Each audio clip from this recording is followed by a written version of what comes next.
This is the Asia Hollywood Greenlight podcast, episode number 53. And rolling sound, quiet. Here we go. Ready? Speeding. 120, take 7. And action. This is Caryn McCann, the host of the Asia Hollywood Greenlight podcast, a podcast about creating and distributing content for both Hollywood and Asia. To show your support, please subscribe, leave a rating, or share this podcast on social media so more people can discover it. The more we grow the community, the more we can collaborate. Any links mentioned in the podcast can be found in the show notes at the Asia list, where Hollywood and Asia meet. Just go to https://chnlist.com/podcast-blog and look for this episode, which is number 53. I'd like to start out with a motivational quote to encourage our listeners to continue on their path to achieving their own green light. And today's quote is from Paulo Coelho. And he said, "And when you want something, all the universe conspires in helping you to achieve it." A quick update on what I'm working on. I am just about done with my Christmas TV movie, and it's going great. It's a bit outside my comfort zone. I usually write action films, but I pitched the idea to some companies, and they are very excited. So I am busy finishing up this project. Also, I will be changing my membership website. As you know, I run the Asia List, which is a membership website to connect writers and producers in Hollywood and Asia. I'm working on expanding my website. One change is that we will introduce a private newsletter where writers can send their loglines to our network of producers who are looking for projects. If you'd like to be notified when we launch the new site, sign up at https://chnlist.com/coming-soon. And as we end the year of 2022, I took the best advice from guests and put them all in one episode. Here is that segment. In episode 42, How to Find Opportunities in China's Film Industry, international business consultant Rosalie Lutfiyya shares insight on finding opportunities in China and protecting your IP. In her advice segment, Rosalie discusses the importance of connections and the pros and cons of shooting your film in China. Here is that segment. So I would say connect. So connect with people. So that's one thing. Use Chinese production. So people who are, so this goes back to actually, about the problems, about the issues you said that what kind of issue would you solve? Okay. So it's difficult to have co-productions in China because that means that there's equal say, the Chinese production can change. They can change their mind on something. They have equal say, right? My advice was don't do co-production. It would be either do a Chinese film and make it Chinese, or do an American film or a foreign film, look for Chinese investment, and then figure out ways to get your film into China. So it would not be to actually do co-production. So that would probably be, to be honest, co-productions are too difficult. The other thing would probably be if you are actually going to, you want to do Chinese, like let's say it's a foreign film, it's a foreign film and you have a lot of producers and you have people you're going to work on this project with. It's actually fairly labor, to be honest, for, production assistants and people on film sets would be use Chinese production, hire Chinese Chinese production team. It's fairly inexpensive. They know the cultural differences. It may be a little bit difficult, but I would definitely say limit your ideas on co-productions. Make it Chinese or foreign, and that's just even if you're looking for Chinese investors. So, So that's the worst. I'm sorry. That's the advice that I would have for them. And another one again would be connect, visit, and trust. Like basically connect with people, visit, trust them, never take anyone's word for it. Get around, work with someone who speaks Mandarin, and always be present. Protect yourself no matter what. Protect your name, protect your work, protect your relationships. Your relationships is the most important. And I have to say that being an expat living in China was the most valuable experience I've ever had in my life. Those are the most amazing people I've ever met. Yeah. So, yeah, get around. Yeah, people will help you. People are so excited to help you. So excited. But build those relationships, don't just pop in once in a while and, build a surface level relationship. Get in there. They're just so amazing. So amazing. I have so many amazing things to say with the people that I've worked with in my film dinner group, people that have come, so incredibly talented and just incredible. So, yeah. In episode 43, entitled Is China Out? Southeast Asia In? Kevin Geiger, who worked for Disney in Burbank and Beijing, discusses China's changing media environment, the increasing difficulty of co-productions, and getting money out of China. He now believes Southeast Asia is where the action is. He works from Taipei as an independent producer, professor, and consultant. Kevin's advice is that producers should broaden their thinking and focus on Southeast Asia. Here is that segment. Well, Taiwan doesn't have much of a market. It's a small island, and there is a content market here. And Taiwan has a history in entertainment, especially within animation, of doing service work of pretty high quality and great price for companies like Disney and Nikk and others.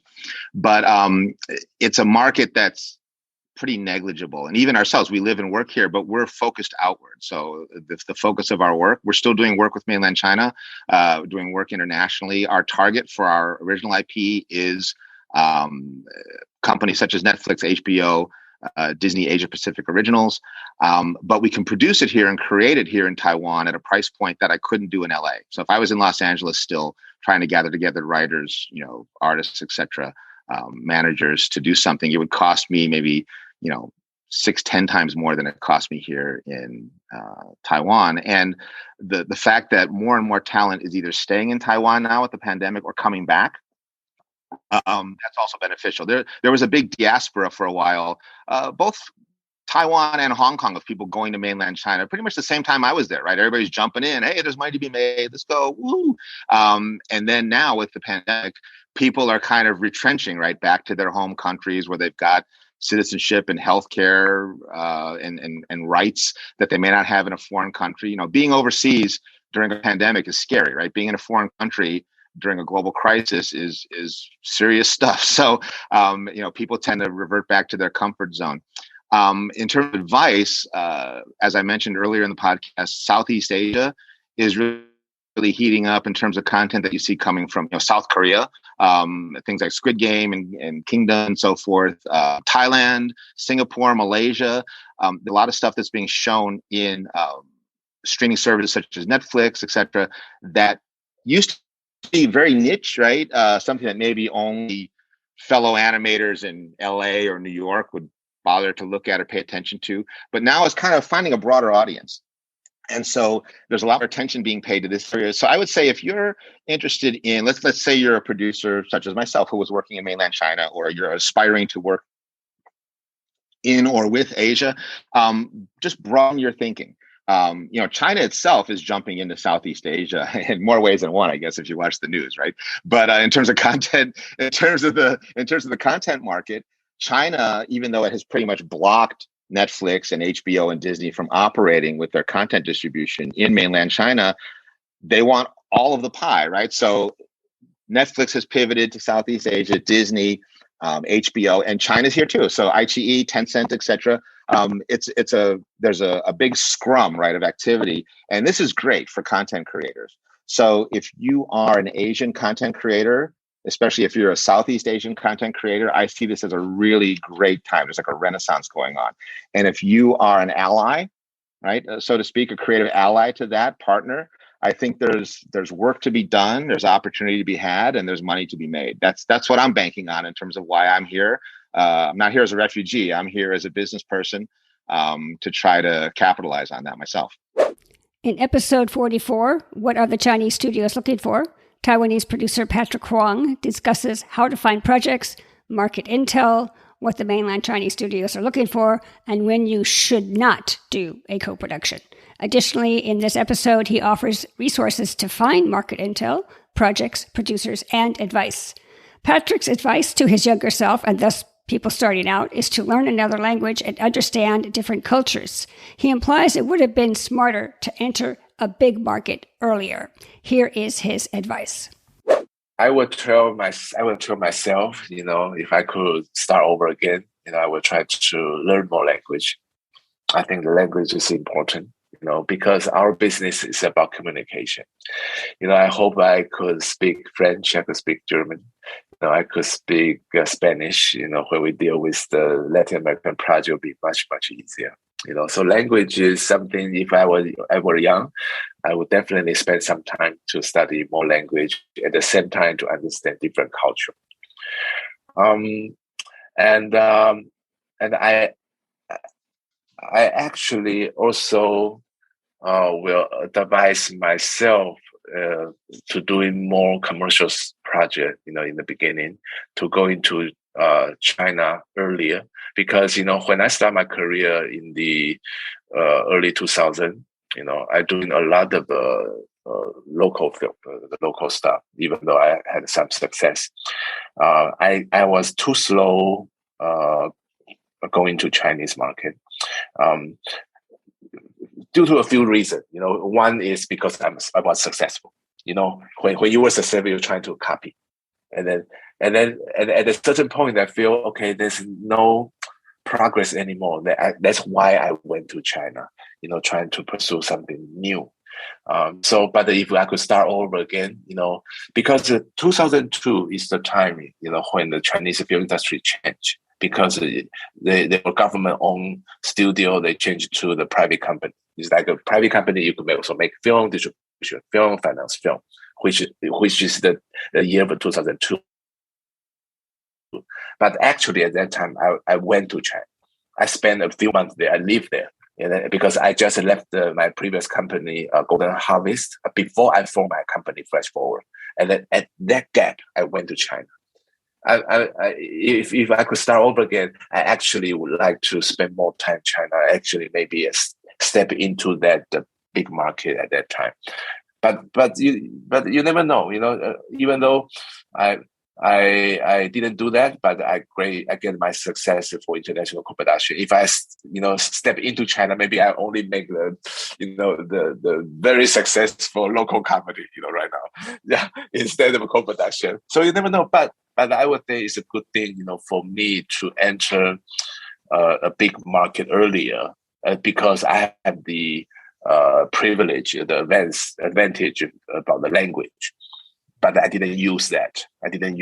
So I wasted 10 years, before going to China. Even though I'm still, doing a lot of things in China, but I hope I could do that. I could have done that earlier. In episode 45, Why Virtual Reality Will Explode in China, Nikk Mitchell discusses the pros and cons of being a Westerner running his own VR company in China. He talks about why VR will go mainstream in China before it does in the West. A quick note, the sound quality on this particular episode is modest, but stick with it to hear Nick's advice on the perils of doing business with your best friend. Here is that segment. You need to protect yourself. And so now I kind of have accepted this dichotomy inside of myself where my partners and different people who I work with, where I will really trust them wholeheartedly, but I will make every decision as if I don't trust them. Maybe not every decision, but it's like I'll look at a contract from my best friend and I'll think about it as, in what ways could if he was trying to get me, how could this contract be used to get me? And yeah, I've had very bad experiences where it was just because I trusted people and they were my best friends, and I had a contract in front of me that I knew this is not good, but they explained the reasons to it, and they're my best friends and they have my good interests in mind, and so I should trust them. And I think it's, yeah, you can trust whoever you want, but you need to protect yourself against anything that could possibly happen. In episode 46, entitled How Foreign Content is Transforming Hollywood, Douglas Montgomery, CEO and founder of Global Connects Media, discusses the rise of foreign content in the U.S. He says Hollywood's old way of doing business must adapt.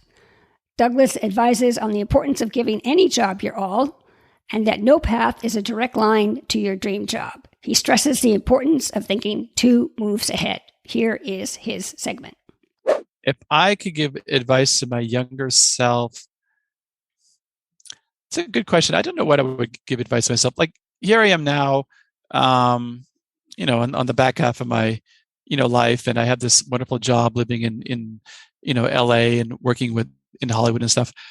I can assure you, growing up in the frozen plains of Canada, I never believed that I'd be here, right? So, to say like, oh, I should have, instead of, studying X, I should have studied film school in, 1990. It wasn't even on my radar, right? And I wish I had done it, right? But look where I am. But how I got here was just, luck and, kind of opportunity. But what I would say as far as advice to your younger self, whatever you're doing, kind of give it your all, because you don't know how that's going to benefit you going forward. But if you give it something your all, then the people around you at the time, successful or not successful, they'll know that you gave it your all, and that'll stick with them.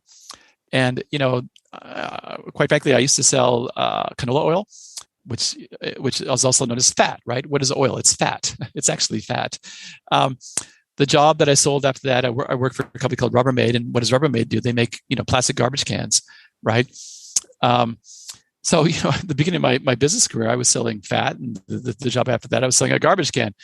And now, yesterday or 2 days ago, I was at the Oscar party for Hamaguchi, who won the Oscar for Best International Feature Film. Well, I didn't see that. I wouldn't have seen that coming.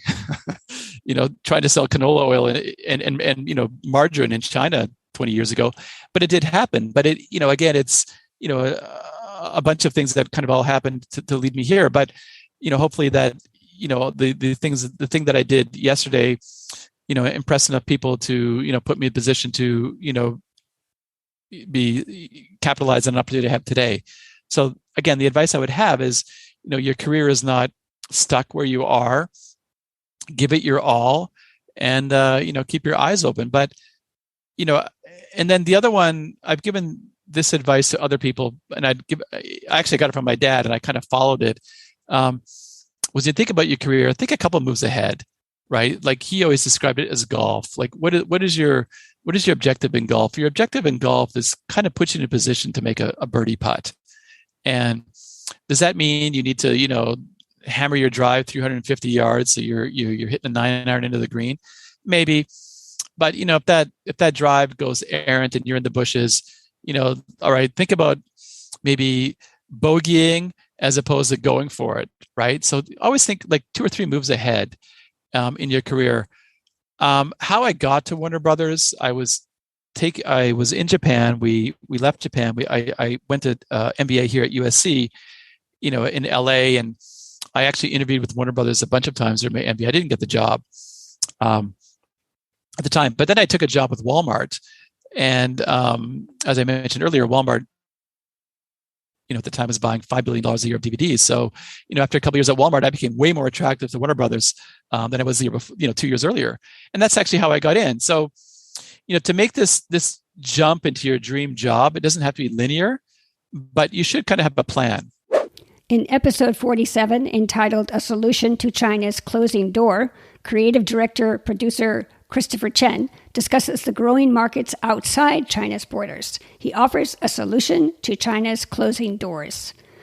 Under his advice segment, Christopher suggests in the future, China will integrate more with outside markets, and we need to be ready for that opportunity. Here is that segment. Go to China. No, I'd say that was 10 years ago, right? if I say now, no. I think it was more to say that, am I regretted to go to China? I would say absolutely not. I think a lot of people not only had fun, they enjoyed it, but we learned a lot from them, actually. It was worth it until we could. But times change, times evolve. Will there be eventually an opportunity in China? Yes, but not now. I would say until there is a government change, or we need to wait until somebody. We're talking about something like 20 years until someone is out of the office, kind of thing, right? And then there's going to be some changes. Yeah, we won't say it, but until there's a change of guard, okay, and then people realize that for all the moment when the whole world was open and you were isolated and you think that being isolated was okay, then great for you. But then if you end up realizing that how much you lost by not being integrated to the world, then I think there's always opportunity, because we are always open. Okay, we have to remind, we are open society, open-minded. So we have to keep the mind open for the day when they come back. We also receive them with open arms as well. In episode 48, entitled Tax Credits Don't Leave Money on the Table, producer Elizabeth Turner Fox discusses tax credits, getting meetings with sales agents, and what sells in Asia. Elizabeth's advice to her younger self is to get involved with packaged projects, or at the very least, only take on projects with a director attached. She discusses a project she will shoot in Malaysia and the importance of tax rebates. Here is that segment. Find a project which is already packaged, at least with the director attached. It is much easier to raise funding and to get the other talent attached, because they want to know who the director is. Our project, or our film, a international film, even though we're, Crazy Rich Asians, the story took place in Singapore, but they filmed in Malaysia because of that tax rebate. And it's much less expensive to film there. It really saves on your budget. And then, so for us, it's interesting. We had a director that we really wanted, who is Asian, but he was too busy. And then we also looked at a British director who's just had a lot of international experience, or cross-cultural experience. So that was how we decided. But I think it really depends on the project. The tax rebate, as long as you film in Malaysia, and this is true of most of the location tax rebates, you'll qualify for those funds. And FINAS, which is the organization, is pretty good about paying on that qualified spend. And you could film in Georgia, the state of Georgia. They also have a 30% tax rebate. Malta is even better. They have it's a cash rebate, not a tax rebate, and that's 40%. So when you begin production, I think on the first, they'll start paying you day one up to 10%, and then as you go along, I'm not as experienced in Malaysia. In Malta, I shouldn't say that. But, and in fact, there's a guy that connected with me at American Film Art, a writer and an actor who has a script that he's been trying to raise money for. And he really wants to film in LA. And I recommended to him that he look at Georgia, because he'll get that tax rebate. And that then really helps you with investors, right? Because it's free money. It's, you're lowering your production cost. In episode 49, entitled Wanted, Indian Content Writers, Sidharth Jain, head of The Story Inc., India's biggest book-to-screen adaptation company, talks about the constant search for writers and why India needs more American producers. In his advice segment, he wonders if 20 years ago he should have taken a writing course. Luckily for him, his love for writing led him to create a hugely successful company focused on writers, which makes each day a joy to go to the office. Here is that segment. Maybe I should have done a writing course 20 years ago. So I love working with writers. In fact, we have one of the few companies where we have in-house writers who work for us as a full-time job. We've got more than 10 writers who work full-time and another 25, 30 writers who work on project basis with us. So we always have a lot of writers in-house, and I love that. I mean, that's what brings me to office every day in the morning. I can't wait to be in office. In episode number 50, entitled, Where Are the Opportunities for Asian Actors? Susan Ferris, CEO of the Bohemia Group, which represents more than 500 clients globally, discusses the opportunities for Asian American actors. In her advice segment, she says to pay closer attention to the foreign markets. She also stresses how face-to-face meetings are integral to building relationships. I would probably tell my younger self to pay closer attention to the foreign markets. Even though I was global back then, I probably would have said to myself, pay a lot more attention there. And I had bought my partner out in an 8. I would have probably told my younger self, do it either sooner or never have partnered up. Yeah, so I started the company with somebody in 1992, and I would tell my younger self, don't wait till 2008 to buy them out. Do it a lot sooner. This has always been important to me in that I may have other people that work for me or partnered up with me in other countries.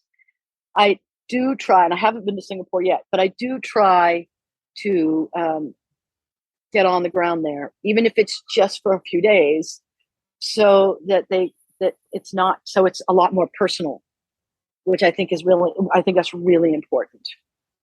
In episode 51, entitled How to Find Writing Jobs, talent manager Conrad's son discusses how Asian stories offer producer an overlooked financial opportunity. He explains how a writer can stand out and how one script earned his client over $1 million. It only takes one great script to launch your career. In his advice segment, Conrad would have told himself to become a manager earlier. Being a manager is a rewarding career that many people overlook. I would say, that's another great question. I would have actually just told myself to become a manager earlier, because, when you come down to Hollywood and you're sort of naive and green in terms of like what you can do in Hollywood, if you had a list, a manager is usually not on that list.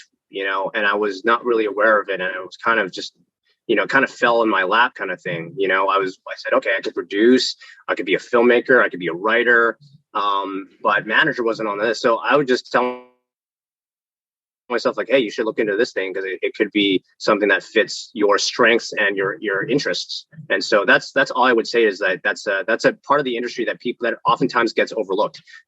People know about agents, people know about, actors, writers, directors, producers, but the manager, like they're not the ones getting thanked at the Emmy or the Oscars. They're not the ones that are really getting a lot of the spotlight, but yet they are a huge part of the business. And so that's what I would tell them.